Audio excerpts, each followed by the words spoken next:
સુરતના માંગરોળ તાલુકાના કોસંબા ખાતે સમાજના નિરાધાર, અસહાય અને રસ્તા પર જીવન વિતાવતા લોકો માટે ધ્રુવ અનાયકા ફાઉન્ડેશન મુંબઈ દ્વારા આધુનિક સુવિધાઓનો સજ્જ અપના ઘર આશ્રમનું નિર્માણ કરવામાં આવ્યું છે। આ આશ્રમનું લોકાર્પણ પૂર્વ મંત્રી અને માંગરોળના ધારાસભ્ય ગણપત વસાવાના હસ્તે કરવામાં આવ્યું હતું। કાર્યક્રમના મોટી સંખ્યામાં સામાજિક અગ્રણીઓ, રાજકીય આગેવાનો અને સ્થાનિક લોકો ઉપસ્થિત રહ્યા હતા। આ સેવા કાર્યને બિરદાવ્યું હતું। આ આશ્રમમાં આશરે 300 જેટલા નિરાધાર અને જરૂરિયાતમંદ લોકોને રહેવા, જમવા અને સારવાર સહિતની તમામ મૂળભૂત સુવિધાઓ ઉપલબ્ધ કરવામાં આવશે। આશ્રમમાં ડોક્ટરોની વિશેષ ટીમ દ્વારા નિયમિત આરોગ્ય તપાસ કરવામાં આવશે અને જરૂરિયાત મુજબ નિઃશુલ્ક દવાઓ પણ આપવામાં આવશે।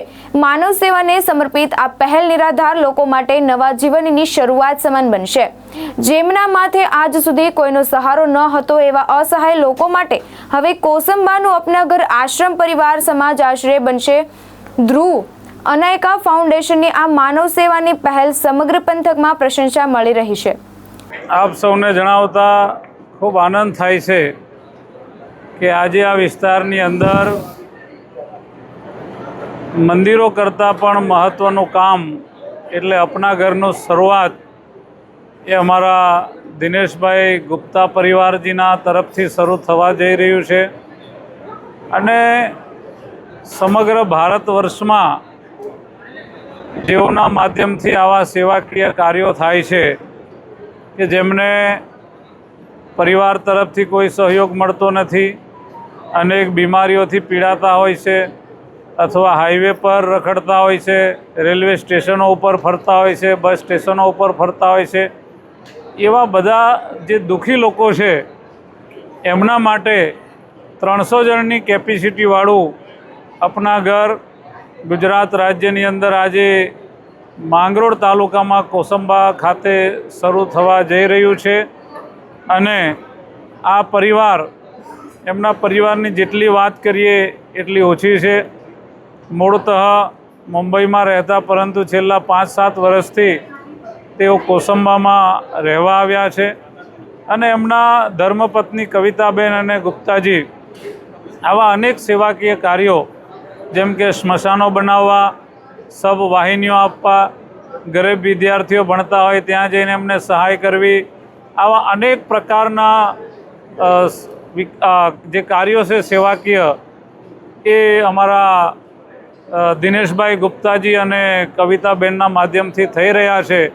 ત્યારે આ કોસંબા ગામની અંદર આજે 300 લોકોની કેપેસિટીવાળું અપના ઘર જે શરૂ થઈ રહ્યું છે એ માટે હું સમગ્ર પરિવારને ખૂબ ખૂબ અભિનંદન આપું છું કે આવું એક ઉત્તમ પ્રકારનું સેવાનું મહાયજ્ઞ કહી શકાય એવો આ અપના ઘર આશ્રમ આજે કોસંબા મુકામે શરૂ થયો છે। ત્યારે એમના પરિવારને હું લાખ લાખ અભિનંદન આપું છું, વંદન કરું છું। ये एक छोटा सा संकल्प है जो भरतपुर में एक बहुत बड़ा इसका प्रकल्प है जो एक बहुत बड़ा भारद्वाज जी चलाते हैं अपना घर। भारद्वाज जी उसके संस्थापक हैं।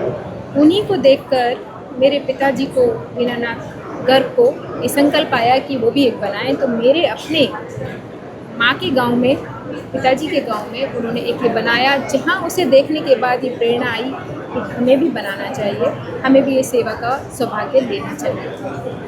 ऊपर वाले की कृपा से ये सौभाग्य हमें मिला तो हम इस कार्य में आ गए हैं। और इसमें इस तरह से कह सकते हैं कि यहाँ जितने भी सड़क पे पड़े हुए, स्टेशन पे पड़े हुए, जो घर से निकले हुए लोग हैं, जिन्हें यहाँ निकाले गए लोग हैं, उनकी सेवा क्या कहते हैं, सेवा तो हम अपने मन के लिए कह रहे हैं कि हम सेवा कर रहे हैं, लेकिन हम कोशिश करते हैं कि उतना वो ठीक हो जाए कि वो अपने घर वापस जा सकें। जो नहीं ठीक हो पाते तो वो उनके लिए फिर यही एक आवाज़ बचता है, इसलिए ये अपना मैम जो कार्य करने जा रहे हैं कैसी व्यवस्था है जो यहाँ आने वाले? यहाँ पर जो आते हैं उनको मेडिकल की पूरी फैसिलिटी है उनकी, और उनके साथ साथ उनका रहने का, उनका खाने का, उनकी साफ़ सफाई का पूरा सब पूरी व्यवस्था होती है और पूरा उनकी फ़ाइल मेंटेन होती है विद फ़ोटो। उनकी दवाइयों का टाइम होता है तो उस टाइम दवाइयाँ दी जाती हैं, उनके भोजन के टाइम पे उन्हें भोजन दिया जाता है, उनके नाश्ते के टाइम पे उन्हें नाश्ता, नहलाना, खिलाना, बाल बनाना, उनके बालों से जूं निकालना, यहाँ तक भी काम किया जाता है, नाखून काटना, ये सब काम हम सेवाधारी लोग करते हैं। निलय चौहान, दृष्टिकोण न्यूज़, मांगरोळ, सूरत।